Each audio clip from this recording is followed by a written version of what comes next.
Hello dear student, welcome to science 360 জন YouTube channel ও Facebook পেজে। এখন আমি ক্লাস 7-এর কোয়েশ্চেন ব্যাংক এর পরিবেশ ও বিজ্ঞান বিষয়ের স্কুল নম্বর 1 পেজ নম্বর 196 সলভ করব। প্রথমে করব ফিজিক্যাল সায়েন্স। ফিজিক্যাল সায়েন্সের 1 নম্বর দাগের 1 নম্বর লীন তাপ পদার্থের উত্তর হবে অপশন সি, অবস্থার পরিবর্তন ঘটায়। 2 নম্বর ফুটন্ত জলের তাপমাত্রা ফারেনহাইট স্কেলে হবে অপশন বি 212 ডিগ্রি ফারেনহাইট। 3 নম্বর এসআইতে তাপের একক হলো অপশন বি জুল। 4 নম্বর বাষ্প থেকে তরলে পরিণত হওয়ার ঘটনাকে বলা হয় অপশন বি ঘনীভবন। 5 নম্বর তাপ হলো এক প্রকার শক্তি। 6 নম্বর এ মৌলের 2টি ইলেকট্রন বর্জন করলে তার চিহ্ন হবে অপশন বি A2+। 7 নম্বর পরমাণুতে উপস্থিত নিস্তড়িত কণার নাম হলো উত্তর হবে অপশন সি নিউট্রন। 8 নম্বর যদি অক্সিজেনের যোজ্যতা 2 হয় তাহলে H2O অণুতে হাইড্রোজেনের যোজ্যতা হবে 1। 9 নম্বর 2H2+O2 সমান 2H2O এই বিক্রিয়াটি হলো প্রত্যক্ষ সংযোগ বিক্রিয়া অপশন বি। 10 নম্বর Al2SO4 অণুতে অক্সিজেন পরমাণুর সংখ্যা হবে অপশন সি 12। 3 4 12। 2 দাগের শূন্যস্থান পূরণ করো। 1 নম্বর 0 ডিগ্রি সেলসিয়াস উষ্ণতার 1 গ্রাম জল থেকে ড্যাশ ক্যালোরি তাপ বের করে নিলে তা 0 ডিগ্রি সেলসিয়াস উষ্ণতার 1 গ্রাম বরফ পরিণত হয়, তবে 80 ক্যালোরি। 2 নম্বর গলন ও বাষ্পীভবন এর মধ্যে ড্যাশ এর লীন তাপের মান বেশি, তবে বাষ্পীভবন।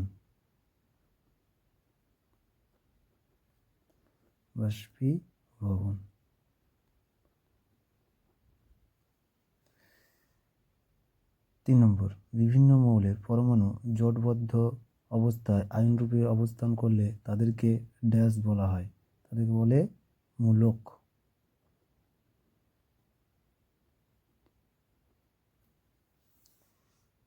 3 দাগের নিচের প্রশ্নগুলি অতি সংক্ষিপ্ত উত্তর দাও।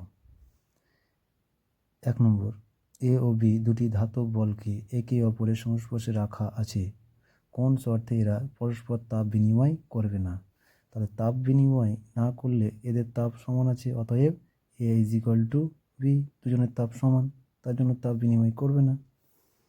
2 নম্বর Mg2+ আয়নটির যোজ্যতা কত? আয়নটির যোজ্যতা হবে 2। 3 নম্বর সোডিয়াম পরমাণুর ভর সংখ্যা 23 ও পরমাণু ক্রমাঙ্ক 11 হলে সোডিয়াম এর নিউট্রন ও ইলেকট্রন সংখ্যা নির্ণয় করো।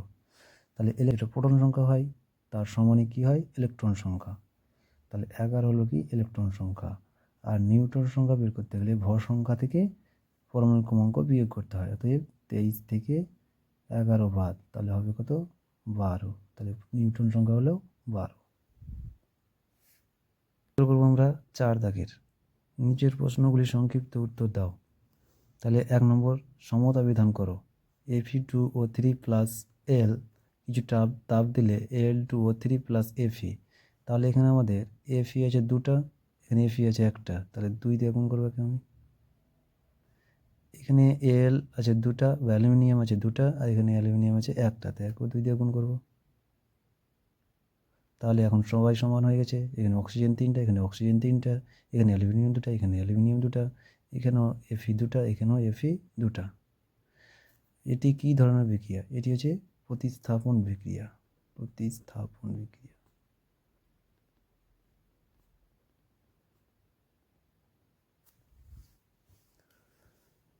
তারপরে 2 নম্বর, বিয়োজন বিক্রিয়া কাকে বলে?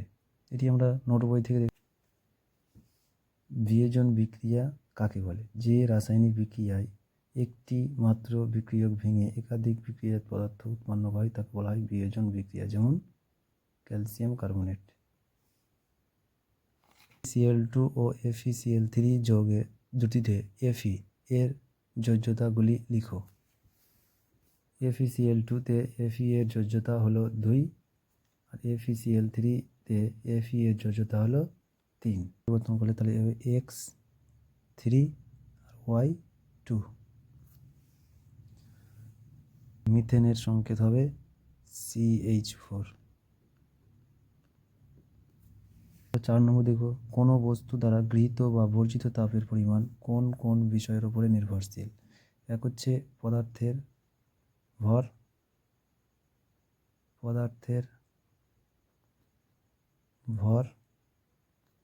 ও 2 নম্বর হচ্ছে পদার্থের প্রকৃতি।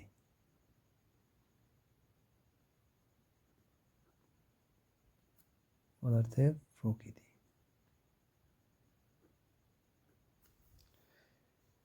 10 ডিগ্রি সেলসিয়াস ও 20 ডিগ্রি সেলসিয়াস উষ্ণতার দুটি বস্তুকে একে অপরের সংস্পর্শে রাখবে কোন বস্তুটি তাপ গ্রহণ করবে?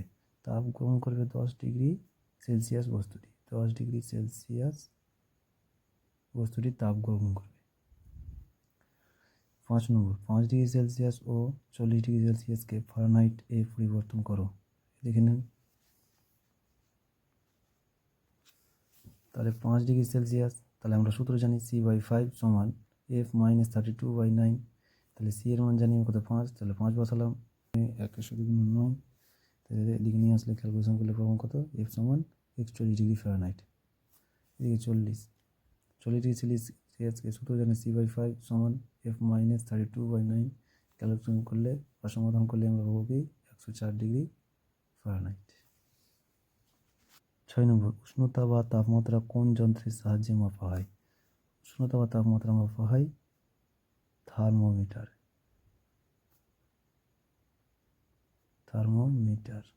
যন্ত্রে। তারপরে মাটির কলসির জল ঠান্ডা থাকে কেন? এটি দেখে নেব আমরা নোট বই থেকে। মাটির কলসিতে জল ঠান্ডা থাকে কেন, কারণটা তোমরা স্ক্রিনশট নিয়ে নাও। এবারে উত্তর করবো আমরা লাইফ সায়েন্সের। তাহলে দেখো সঠিক উত্তরটি নির্বাচন করে লিখো। 1 নম্বর, খাদ্যে যে উপাদানের অভাবে হলে রাতে দেখতে কষ্ট হয় তা হলো ভিটামিন। 2 নম্বর, মানুষের চুল ও নখে যে প্রোটিন থাকে তার নাম হলো কেরাটিন। 3 নম্বর, জলে গুলে যায় এমন একটি ভিটামিন হলো ভিটামিন বি। 4 নম্বর, ভিটামিন ডি এর অভাবজনিত রোগ হলো রিকেট। 5 নম্বর, খাদ্যের যে উপাদান থেকে শক্তি পাওয়া যায় না তা হলো ভিটামিন। 2 নম্বর, শূন্যস্থান পূরণ করো। 2-1, লিপিডের একটি উদ্ভিজ্জ উৎস হলো সয়াবিন।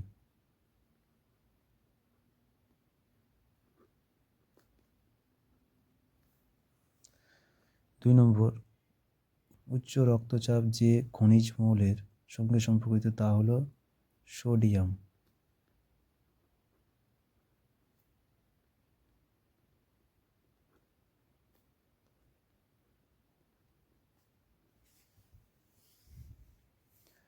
3 নম্বর, শ্বেতসার হজম হওয়ার পর যে সরলতম অণুতে পরিণত হয় তার নাম হলো গ্লুকোজ।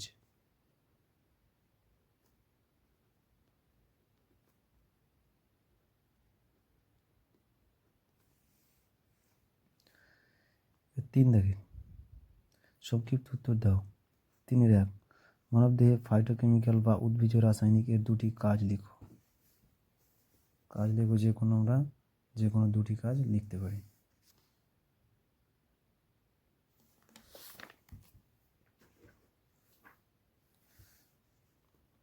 2 নম্বর, সংশ্লেষিত খাদ্য কাকে বলে একটি উদাহরণ দাও। সংশ্লেষিত খাদ্য কাকে কি উদাহরণ?